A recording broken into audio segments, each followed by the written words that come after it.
அஸ்ஸலாமு அலைக்கும்.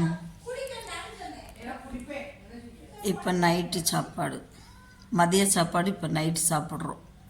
ஏன்னா பஜ்ஜி, ஸ்ப்ரிங் ரோலு இதெல்லாம் மத்தியானம் செஞ்சு ஈவினிங் டீ கூட எல்லாம் சாப்பிட்டதுனால சாப்பாடே இன்றைக்கி சாப்பிடல. இப்போ தான் சாப்பிட போகிறேன். பிஸ்மில்லா. வாங்க நீங்களும் என்னென்ன சாப்பாடுன்னு வந்து பாருங்கள். இங்கே வந்து ஸ்ப்ரிங் ரோல் எடுத்து வச்சுருக்கேன். அதே மாதிரி உளுத்த வடை இருக்குது, புடலங்காய் கூட்டு இருக்குது. இது வந்து கத்திரிக்காயும் பன்னீரும் போட்டு கத்திரிக்காய் சுட்டு பன்னீர் மசாலா பண்ணியிருக்கிறேன். இங்கே மீன் தலை எடுத்து வச்சுருக்கேன். இங்கே சாதம் எடுத்து வச்சுருக்கிறேன். இந்த கத்திரிக்காய் சுட்டு செய்கிறது புர்த்தா சூப்பராக இருக்கும். கத்திரிக்காய் நல்லா சுட்டு எடுத்துகிட்டு தோலெல்லாம் உரிச்சிட்டு வெங்காயம், தக்காளி, பச்சை மிளகா இதெல்லாம் நல்லா எண்ணெய் விட்டு வதக்கிட்டு, அப்புறம் இப்போ ஊர்லனா அங்கே வந்து ஆம்ச்சூர் கிடைக்கும். ஆம்ச்சூர்னால் வேறு ஒன்றும் இல்லை, மாங்காயை காய வச்சு பொடி பண்ணி வச்சுருப்பாங்க இந்த புளிப்புக்கு வேண்டி. ஆம்ச்சூருக்கு பதிலாக நான் தக்காளி கொஞ்சம் ஜாஸ்தியாக எடுத்துக்கிட்டேன்.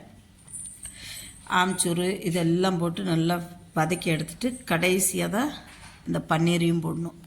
பன்னீரையும் போட்டு சும்மா கொஞ்சம் பரட்டி விட்டு எடுத்துகிட்டு சாப்பாட்டு கூட மோஸ்ட்லி வந்து ரொட்டி, ஹுபுஸு, பூரி, இட்லி, தோசைக்கு எல்லாம் சூப்பராக இருக்கும். அதே மாதிரி இது வந்து புடலங்காய் கூட்டு.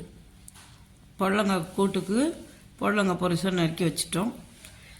வெங்காயத்தை போட்டு கொஞ்சம் வதக்கி விட்டுட்டு அதுலேயே பருப்பும் போட்டு, பருப்பு, உப்பு, மஞ்சத்தூள் எல்லாம் போட்டு நல்லா வதக்கி விட்டுட்டு பருப்பு இது வெந்த பிற்பாடு நறுக்கி வச்சுருக்க புடலங்காய், தேவைக்கேற்ற உப்பு, மஞ்சத்தூள், கொஞ்சம் பெருங்காயத்தூள் எல்லாம் வறுத்து எடுத்துட்டா சூப்பராக இருக்கும்.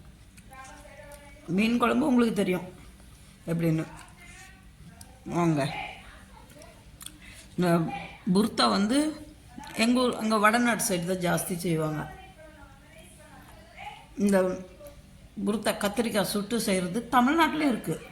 தமிழ்நாட்டில் கோஸ் என்னமோன்னு சொல்லுவாங்க. டொமேட்டோ இது வெங்கன்காய் புர்த்தான்னா அவ்வளோ டேஸ்ட்டாக இருக்கும் கத்திரிக்காய் சுட்டு செய்கிறது. அப்போல்லாம் பழைய காலத்துலலாம் வந்து கத்திரிக்காய் கடைஞ்சி இட்லி சுட்டாங்கன்னா கத்திரிக்காய் கடைஞ்சி கொடுப்பாங்க. செம்ம டேஸ்ட்டாக இருக்கும். அதில் முக்கி பிசைஞ்சு அடித்தா. இன்றைக்கி வீட்லேயே உளுத்த வடை செஞ்சது.